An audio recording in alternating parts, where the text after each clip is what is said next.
elevator jammed. Sophie's wheelchair froze at the bottom of the marble stairs. The gala paused mid-breath. Forks hovered. The orchestra faltered. A ripple of silence spread. Then laughter.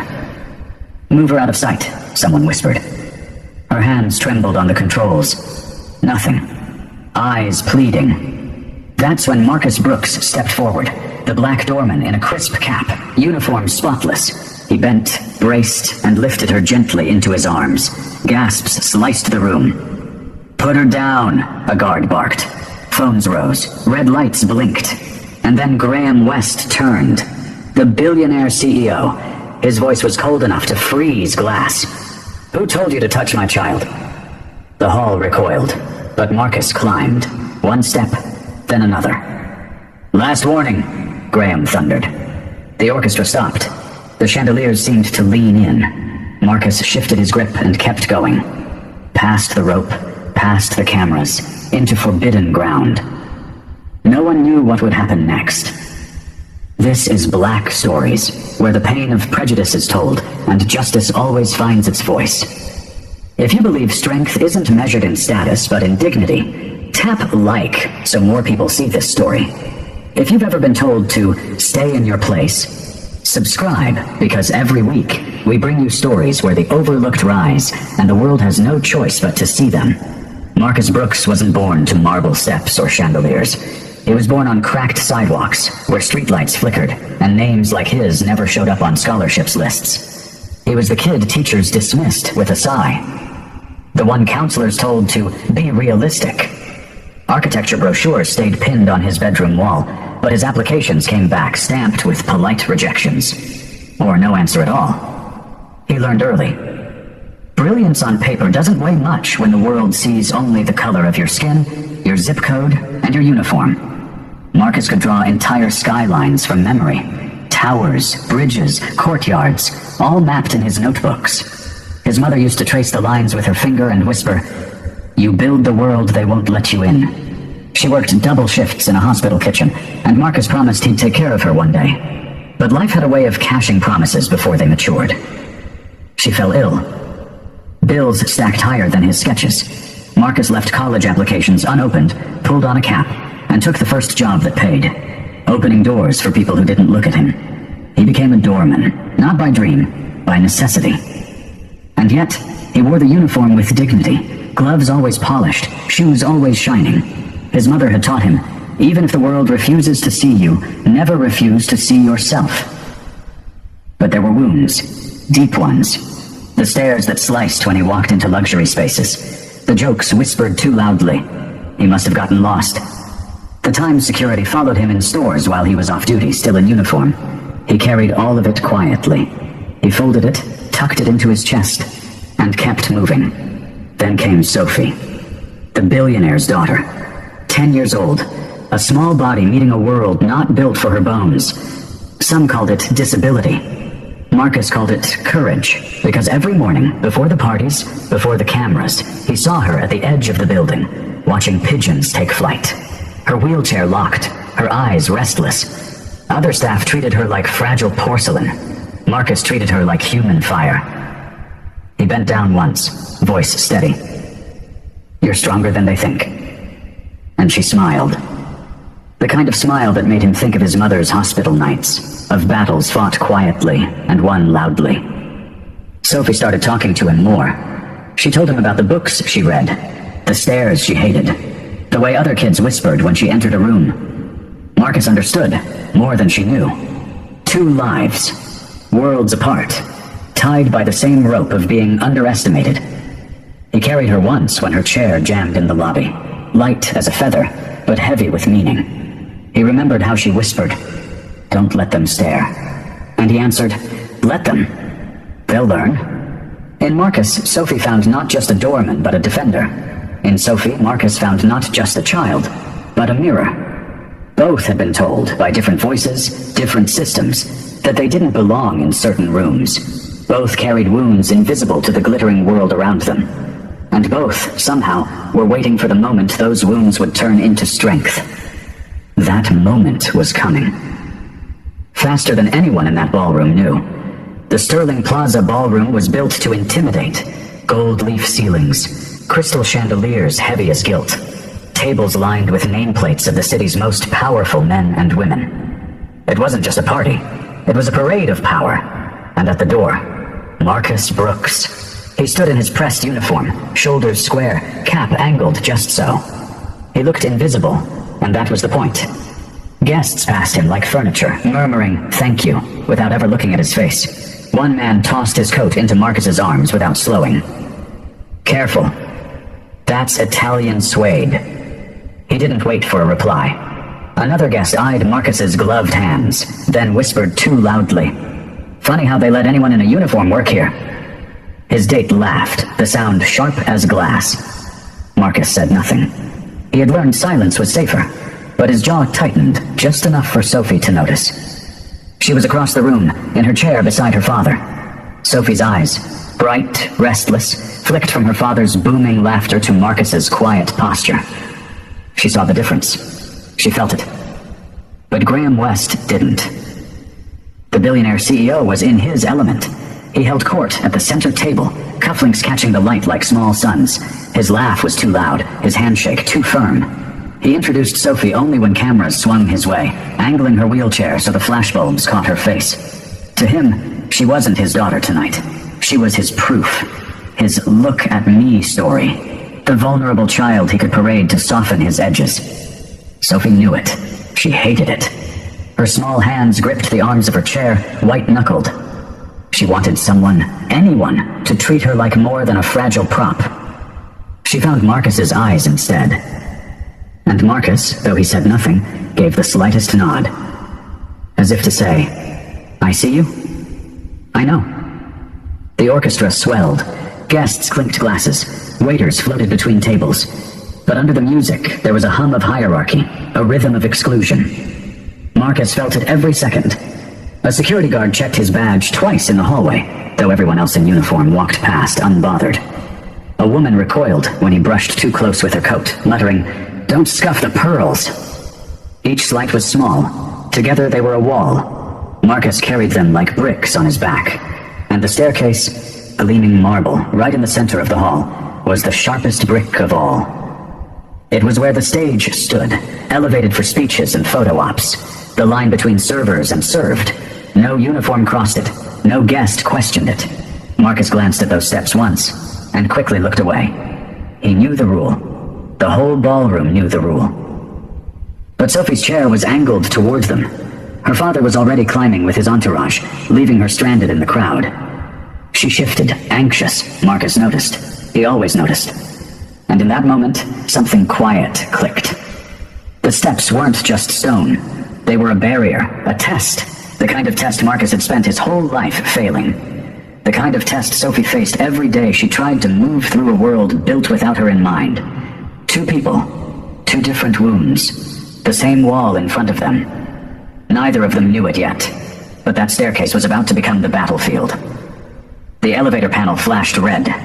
Sophie's wheelchair wouldn't move. For a moment, the gala pretended not to notice. The music played on. Laughter filled the corners. Forks scraped china.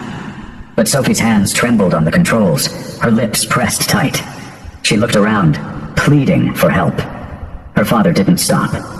Graham West was already halfway up the marble stairs, cufflinks flashing, voice booming through the microphone. "Tonight, we celebrate progress." He didn't look back. A handler leaned down. "Stay put. We'll fix it." Then vanished into the crowd. Sophie was stranded, alone, and that's when Marcus stepped forward. Cap straight, gloves spotless, eyes steady. He crouched by her chair, fingers searching for a release lever. Nothing. Jammed solid.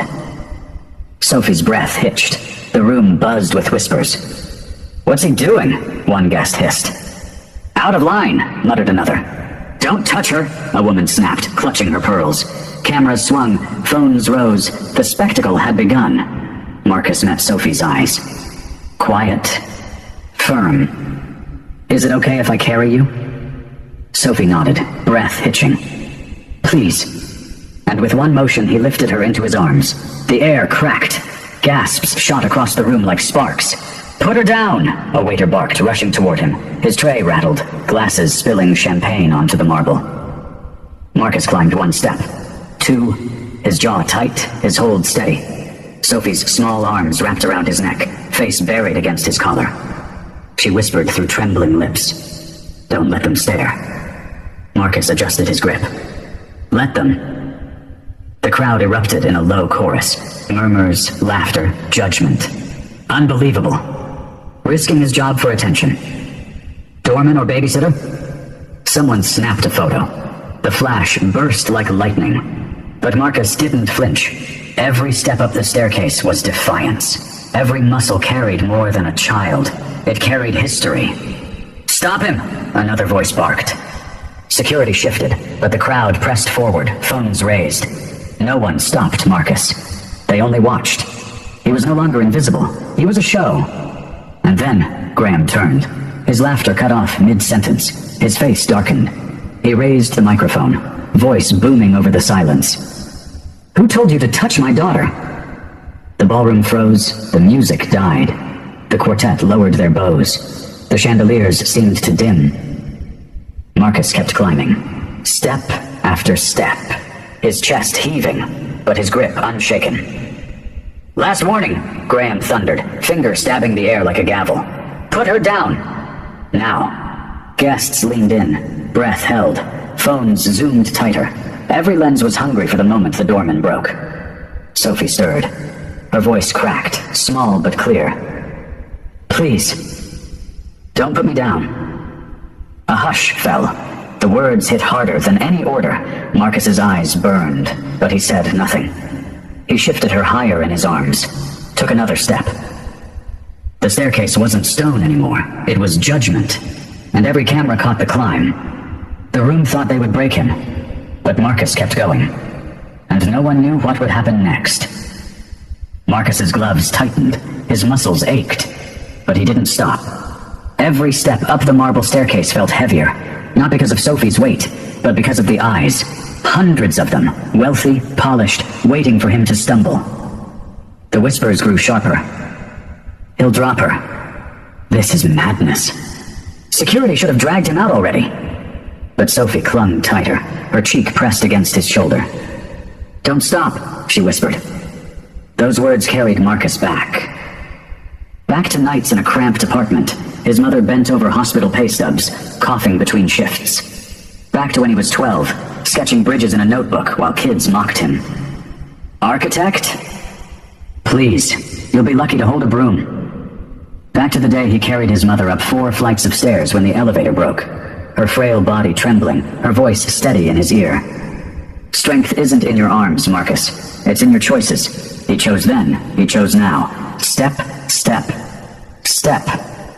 The crowd's disbelief turned restless. Phones shook in hands. A man in a tux muttered, "How's he so steady?" Because Marcus knew balance. Years of holding doors, standing still in rainstorms, bracing against wind, teaching his body patience. Invisible training, quiet strength. And now it was undeniable. Sophie lifted her head, eyes glistening. She saw what no one else had ever seen. The man who looked powerless was anything but. The room leaned forward, hungry for a fall, for a mistake, for spectacle. But Marcus didn't falter. His steps were precise, almost rehearsed, like he had been carrying more than bodies all his life. Carrying silence, carrying stares, carrying the weight of being told he didn't belong. And tonight, he carried it into the spotlight. "Stop!" Graham's voice cracked like a whip. His face flushed red, fury mixing with fear. "That man is trespassing!" Security. 2 guards advanced, but the crowd shifted too. Phones raised, voices rising. "Wait, look at him. He's not dropping her. She trusts him." The tide wavered. Authority against truth. Marcus reached the halfway mark. Sophie lifted her head, her voice shaking but audible. "He's helping me." "Why can't you see that?" Gasps. Murmurs. Some guests lowered their phones, shame flickering across their faces. Because a child's plea cut deeper than any uniform. Graham froze. Just for a second. His daughter's words hung in the air, undeniable. Marcus's mind flashed again. His mother's final night. Her whisper as he held her frail body close. "One day, Marcus, the world will see what I already know. You are more than their doors. Tonight was that day." Step, step. The final stretch loomed. Lights blazed hotter. Every camera lens zoomed. Marcus's breathing slowed, but his resolve sharpened. He wasn't just carrying Sophie anymore. He was carrying proof. Proof that dignity couldn't be dressed down. Proof that strength didn't need status. The crowd's disbelief was shifting into awe, into fear, into silence. The doorman was becoming something else, and everyone could feel it. He was almost at the top, and the next step would change everything. Marcus was 3 steps from the top. 3 steps from setting Sophie safely down beside the stage. The crowd held its breath. The air was thick with silence, broken only by the click, click, click of cameras. And then, authority struck. "Enough!" Graham's voice cracked like a gavel. He dropped the microphone, storming down 2 steps to meet Marcus head-on. His suit gleamed, his cufflinks blazed, but his eyes burned with something colder than fury. Fear. "This man is out of line. Security, now!" 2 guards rushed forward. Heavy, broad-shouldered uniforms pressed. They moved with the certainty of men who'd done this before. Remove the problem, restore the order. Marcus froze. He couldn't put Sophie down. Not halfway up. Not while she whispered against his collar. "Don't let them take me." The guards closed in, hands outstretched. Gasps rippled. Phones zoomed closer. "Sir, step away from the child," one barked. His hand hovered inches from Sophie's arm. Marcus turned his body, shielding her. His jaw locked. His voice low, steady. "She's not safe down there." "Let me finish." The ballroom erupted. He's right. Look at her face. Doesn't matter. He broke protocol. Since when is helping a child a crime? But Graham thundered over them all. "You think you can disobey me? In my building?" He pointed, shaking with rage. "Arrest him!" The words sliced through the room. Arrest! A doorman in uniform. A black man with a child in his arms. The crowd recoiled. Some lowered their phones, shame flickering. Others lifted higher, desperate to capture the downfall. Marcus's mind flashed to years past, being shoved against a wall by officers who mistook his keys for a weapon. Being questioned in stores for looking suspicious. The familiar sting of being guilty for existing. And now, it was happening again. Only this time, he wasn't alone. Sophie's voice cracked through the tension. "Stop! He's helping me!" Her words echoed, high and trembling through the speakers Graham had dropped on the stage. Her cry was amplified. No one could ignore it. The guards hesitated. The crowd rippled. Sophie spoke again, this time more assertive. "He's carrying me because you never would." But Graham doubled down, face crimson. "She doesn't know what she's saying." "She's frightened. This man is manipulating her." A hiss spread through the guests. Disbelief, anger. Some murmured, "He's lying." Others whispered, "I can't watch this." Marcus's arms tightened around Sophie. He took another step upward, slow and deliberate. His silence was louder than Graham's rage.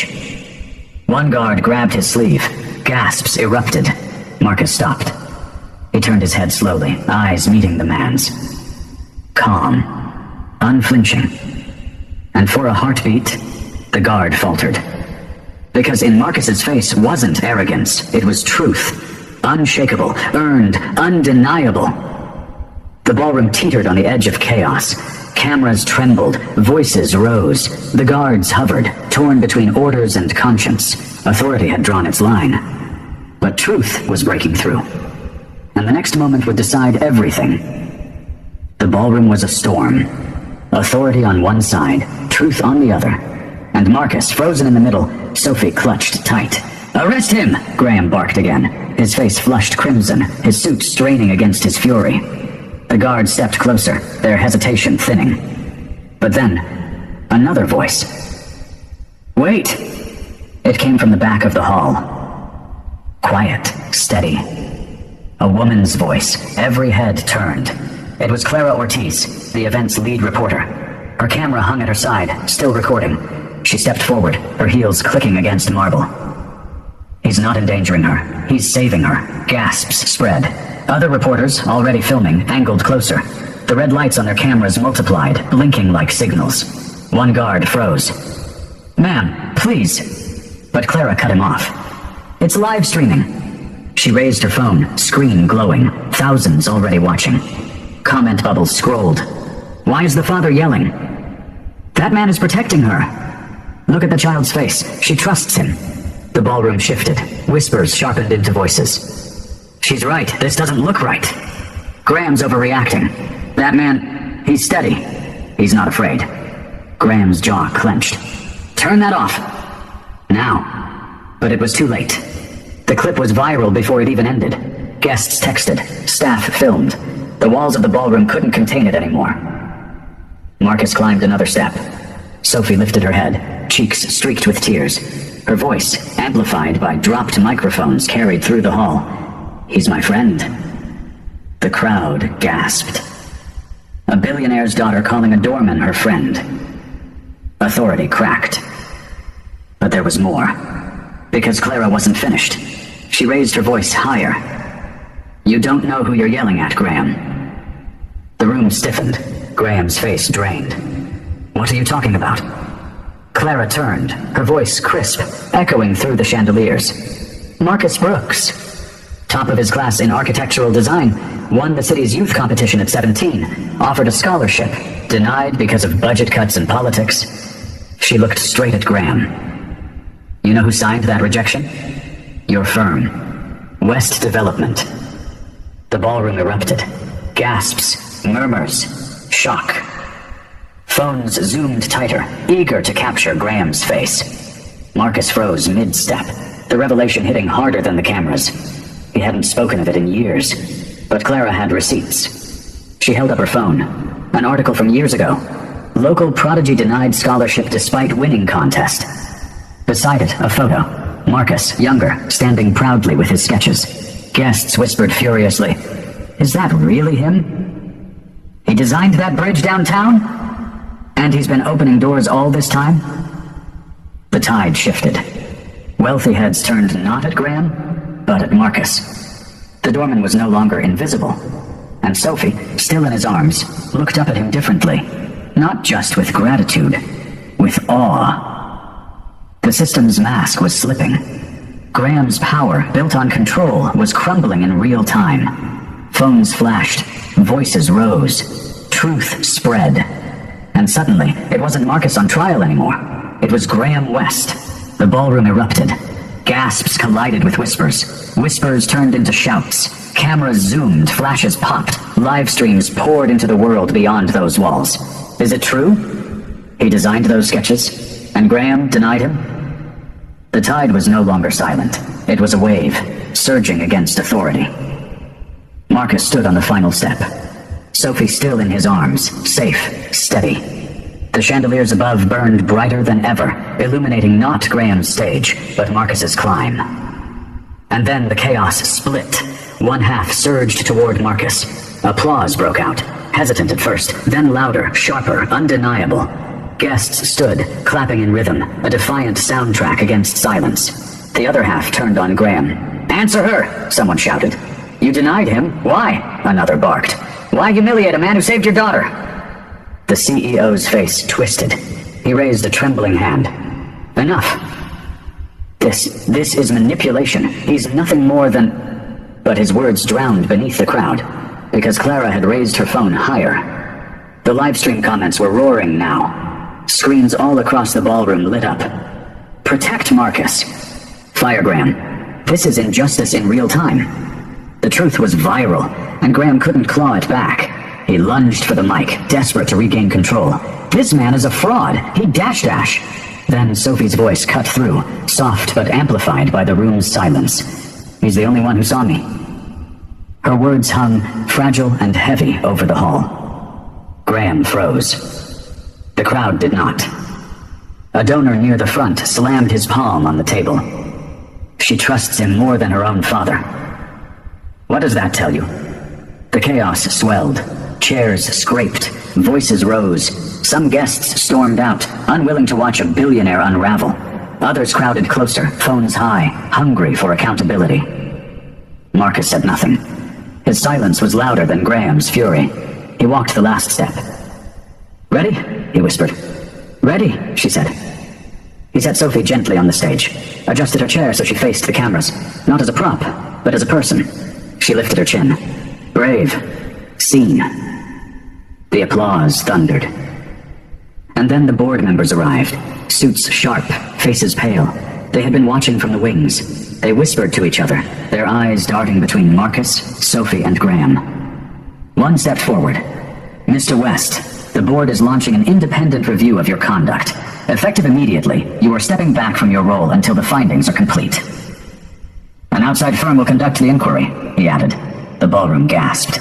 Graham sputtered, veins bulging. "You can't, this is my company." But the board member shook his head. "Not anymore. Not tonight.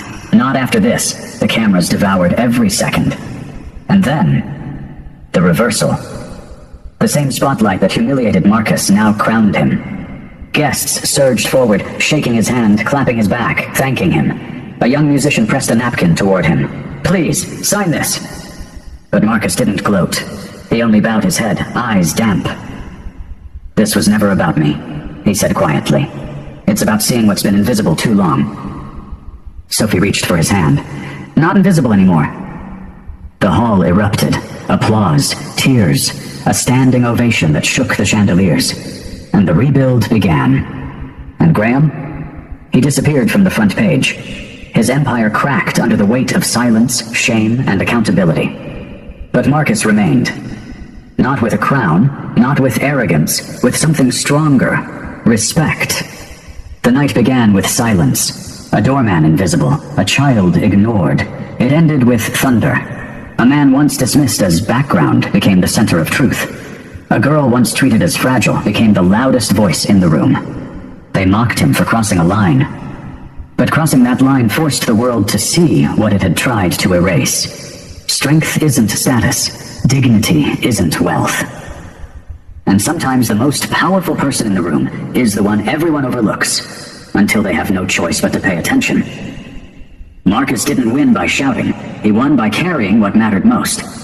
And in doing so, he carried us all a little closer to justice. So if you've ever felt invisible, if you've ever been told to stay in your place, let this story remind you, the climb may be steep, but every step shakes the system. And when you finally reach the top, the world can never pretend it didn't see you.